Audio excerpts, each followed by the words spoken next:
Well, I'm down here in Nada. Nada was the headquarters for Bob Stanford's cattle ranch.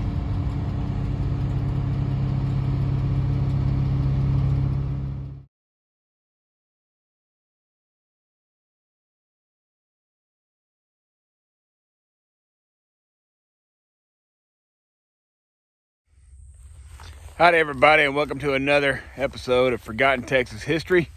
I'm your host, Chris Larson, the Texas Adventurer. Today we're going to talk about a little range war out on the Seymour Ranch. So Sam Seymour installed the first barbed wire fence, and he bought 7,000 acres, and it was on Colorado County, Jackson County, and Wharton County. And he surrounded the whole thing with a barbed wire fence. It was the first one in this part of the country. So Sam hired his brother Charlie to run the ranch for him. Sam had a sawmill in Columbus. And so Charlie went to go see Bob Stanford and told him, "Bob, whenever your cowboys go through my gates, I got 9 gates out there, would you just make sure that they close the gates?" And Bob said, "Well, I'll see what I can do about that, Charlie." So before long, Charlie's cowboys kept coming in and telling him that the fence had been cut.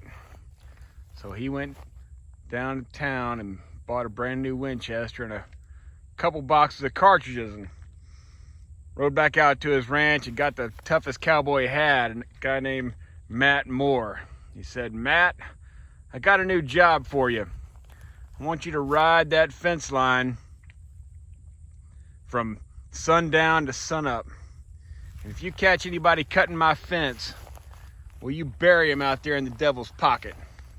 The Devil's Pocket was a patch of rough ground along Sandy Creek. So Matt started riding the fence line, and pretty soon he had 4 or 5 people buried out there in the Devil's Pocket. He'd bury the fence cutter and tie the reins onto the saddle palm and hit the horse in the butt and send it on back home. And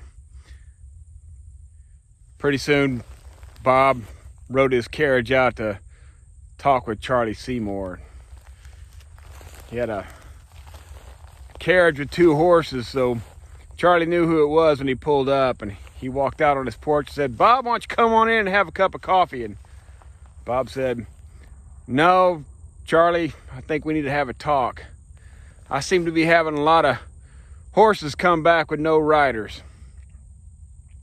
And Charlie said, "Well, yeah, I tell you what, you start making sure that my fence doesn't get cut, and I'll make sure that all your horses come back with a rider on them." That's how it ended. So if y'all like my content, please like, share, and subscribe, and y'all keep exploring Texas.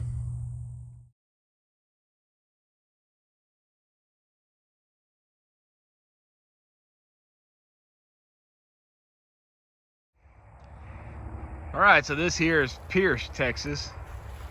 This was Shanghai Pierce's ranch headquarters.